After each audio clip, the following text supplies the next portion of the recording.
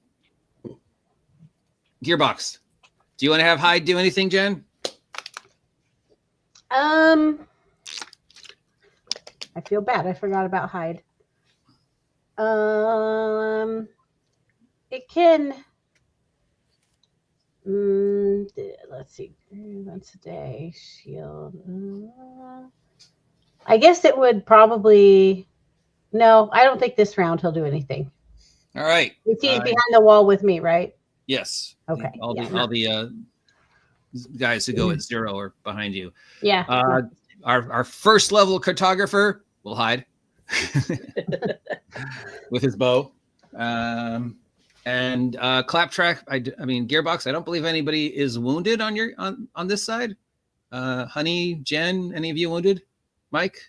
Not yet. Yeah.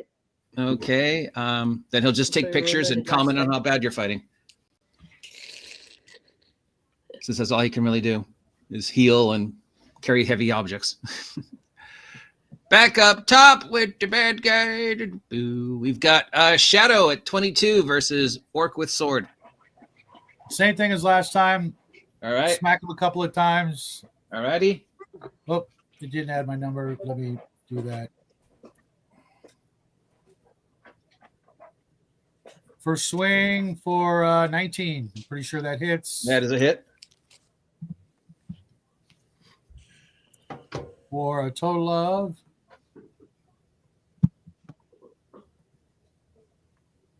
16 points of damage. 27, 28. Ooh, almost dead. Second swing. 21. Yeah, unless you roll a 1, he's dead. Oh, awesome. You still have to roll the dice. Oh, okay. See how bad he gets slaughtered? Yeah. It's going to be pretty bad. He's going to be in multiple pieces. You cleave him.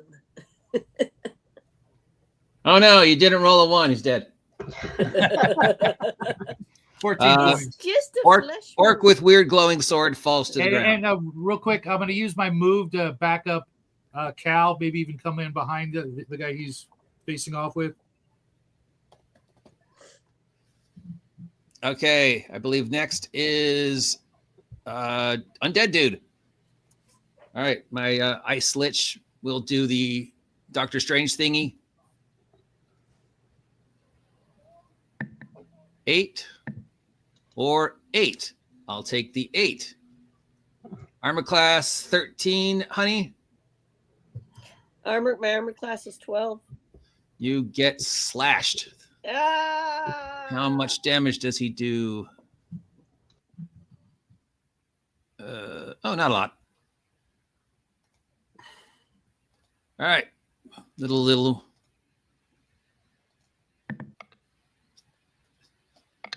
Four and 8. 12 plus 3, 13, 14, 15 points of slashing damage as the swirly thing opens. This claw comes out, slashes you. All right. That's his standard action. Bonus action. Press a button. Mike, roll a d12.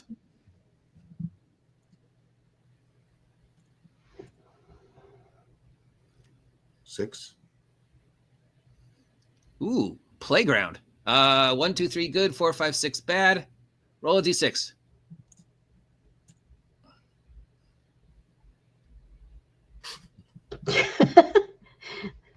Together.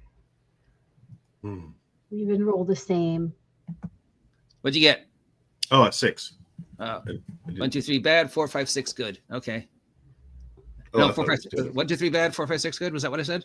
I thought it was the other. I thought it was bad. 1, 2, 3, good. 4, 5, 6, bad. Okay. I think that's what it was. Yes. All right. So 6 is bad. I love this knockoff Wand of Wonder. 1, 2, 3, 4, 5. Roll a d6.